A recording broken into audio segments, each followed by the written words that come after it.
Hello guys, so on today's video I'm going to show you how you can diagnose your charging system on a Rosso X Moto dirt bike. So as you know from your owner's manual, or you had your bike in your possession for a while, you know already that every time you plug in your charger, it's supposed to switch from the green light to the red light. That means that it's charging, and it takes so many hours before the green light will appear again.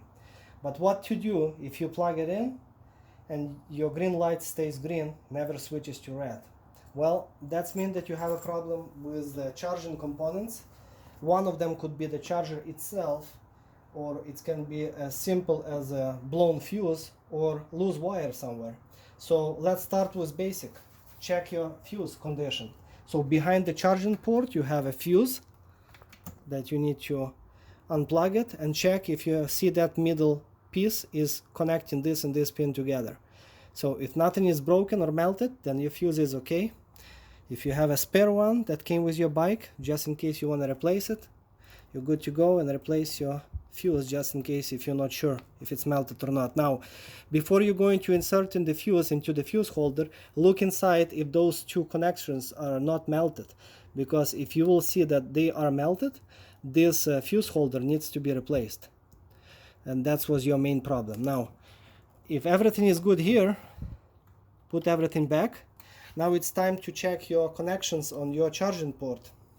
Now those charging ports, they have a locking nut on the back. It gets loose pretty often from the vibration.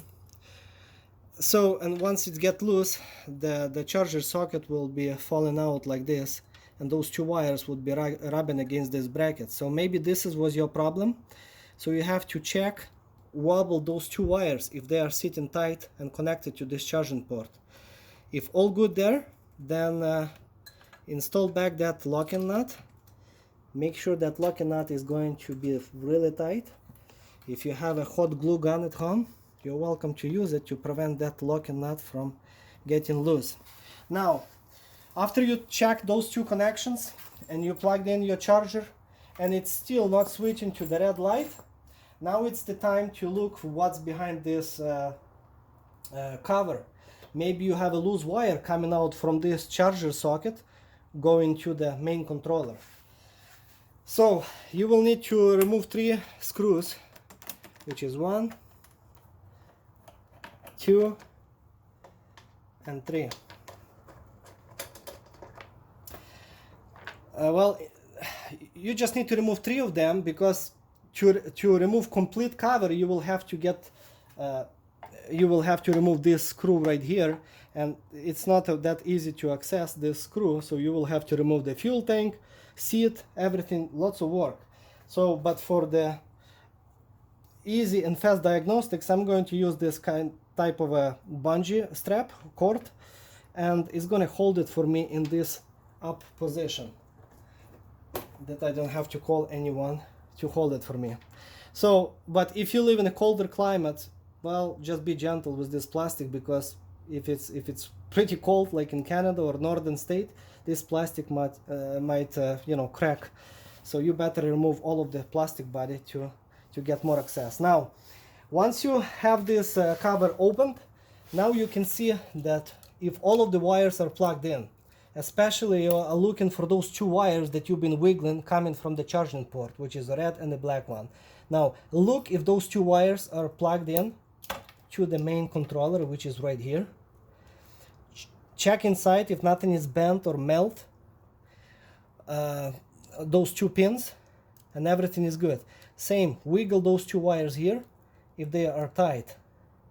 Now if you checked that it's all plugged in now, and your charger is still not switching to the red light, now it's the time for you to get the multimeter and do some testing voltage.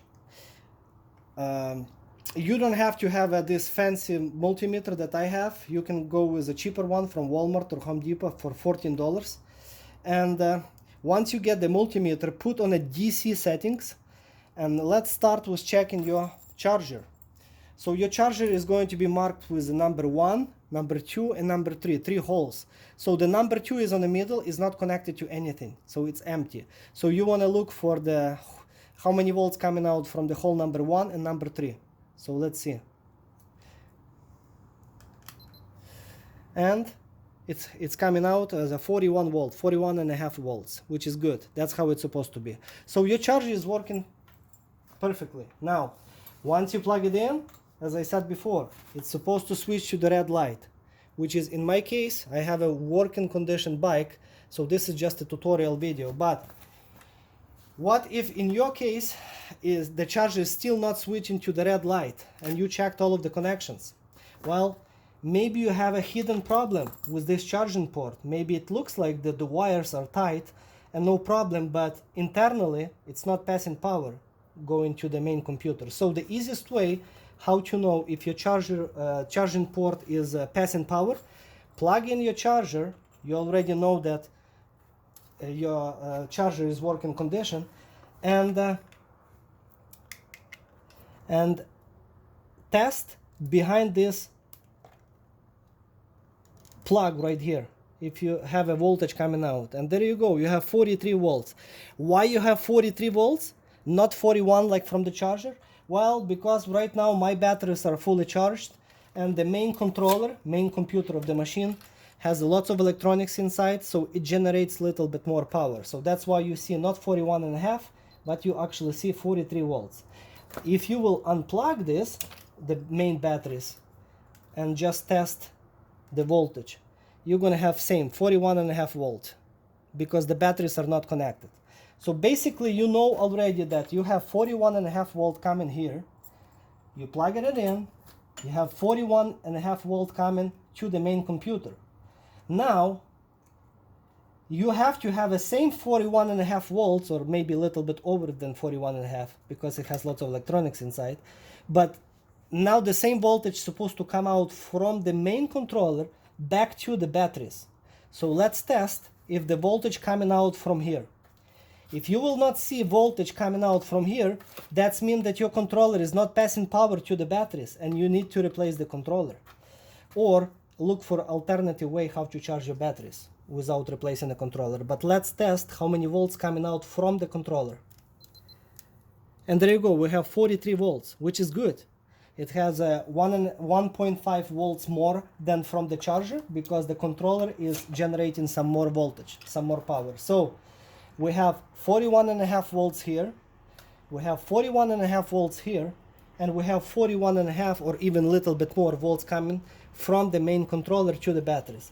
Once you plug it in, and if you have a good connection at this plug right here, which is you can always check by testing it on the other side of the plug. Let's see. There you go, 43 volts. So you can always check the input and output. You have enough space for the probes to insert. So you know that all of the voltage going all the way to the batteries. No problem at all. You don't have any faulty component. Now, but your charger is still not switching to the red light. What to do? Well, in this case, there is a time to suspect that one of the 3 batteries are defective. For example, here is a spare battery that I have, and the spare battery is supposed to have good charged battery, supposed to be 12.8, 12.9, 13 volts. Mine is 12.7 because I don't keep it charged up. It's just a spare, but it's in good working condition. So each one of those 3 batteries is supposed to be 12.7 and over. So pretty same voltage in each one of them. Pretty same voltage. But how do you check that? Because they are so hidden and you don't see any terminals right here. Well, you will have to go on the other side of your bike and you're going to find exactly the same cover on the other side. So let me turn around this bike.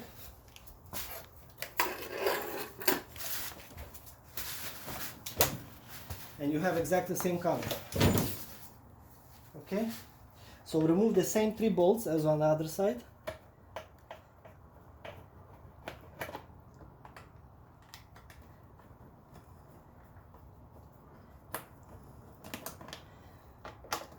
And again, to remove complete side cover, it's lots of work because of the entire plastic body, and the fuel tank has to be removed. So I'm not going to remove that. I'm going to lift it up. Now I'm going to use the same bungee cord, and I'm going to insert in this hole right here and for my steering handle. Okay, so well, again, be gentle with this plastic because it's going to push against this body, and to avoid any breakage, be gentle with that. Now, as you can see, you have this side of the batteries with the terminals, which are wires going into those terminals, and there is a hot glue applied from the factory. So realistically, to have a loose contact, it's not even possible. But who knows, maybe your battery was wobbling inside, maybe this strap was broken, you know, and the battery was wobbling, and one of the wires got broken. So that's your problem. So if your straps are okay, really secure, you have one strap on the bottom and you have one strap on the top holding those two batteries. So let's test how many volts you have on each battery. I'm going to pierce it through that hot glue, and we have 13.5 volt, which is a fully charged good batteries. Now, if you can access those terminals on the top, that would be really good, without, you know, I'm talking about without removing the entire plastic body. That would be really good. So in my case, there you go, I have 13.5 at this one, and if I'll test the last one, it's going to be exactly the same voltage. So all three batteries are good in my case. But if you are testing each individual battery and you have 13.5, 13.5, and the last one has only 10 volts or even less than 10 volts, that would be the indication that the battery is defective and needs to be replaced. So your charger is actually recognizing that you have a problem with the charging components, including problem with the battery, and that's why it's not switching to the red light, to prevent it from overcharging and exploding your batteries. So that's how you know. Unless once you open this cover, you actually see that one of the batteries is swollen, leaking, or you have a loose broken wire, then you know this is the problem.